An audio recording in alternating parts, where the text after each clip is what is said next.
嚟自英國嘅搶劫喚醒起巴黎最大嘅噩夢，呢個係法國足球雜誌喺上個回合賽後嘅標題。而喺呢場比賽，巴黎人去到紅軍嘅主場，非勝不可。而史諾當然都唔敢掉以輕心啦。喺賽前佢已經盛讚巴黎係今季歐洲表現最好嘅球隊之一。至於安力基亦都表示冇乜嘢好隱瞞，大家都知道對方會派出啲乜嘢人腳，即管就喺晏菲路正面對決啦。而果然亦都正如安力基所料到嘅一樣，呢場比賽兩隊嘅正選陣容同首回合嘅時候冇任何改變。呢個亦都係自從2015年拜仁對巴塞之後第一次出現呢個情況。但係即使係同一班球員返到主場，利物浦嘅表現都係與眾不同。喺頭11分鐘，佢哋幾乎統治巴黎，維持住一貫嘅作風，快刀斬亂麻。金球獎大熱門沙拿喺3分鐘就幾乎成功得手。利物浦喺頭11分鐘嘅射門次數就已經比起上循環多1倍，只不過始終未能夠拉開紀錄殺死比賽。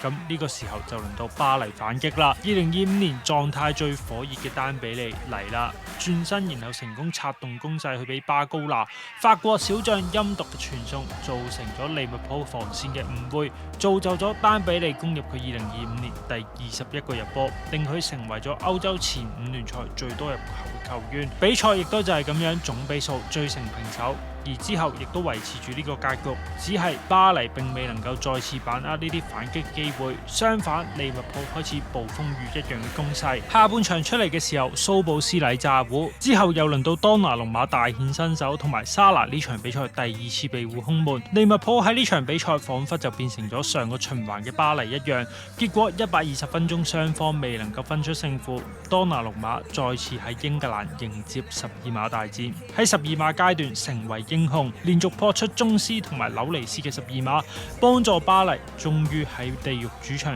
得到解脫。結果巴黎打敗利物浦晉身8強，利物浦就有啲賠了夫人又折兵嘅感覺，因為呢場比賽阿盧同埋哥拿迪都先後因傷退下火線，亦都令到史諾帶嚟咗好大嘅煩惱。到底出現2位傷兵，會唔會令到利物浦嘅聯賽盃決賽留下伏線呢？呢個恐怕係利物浦球迷更加擔心㗎。最後恭喜巴黎成功晉身8強。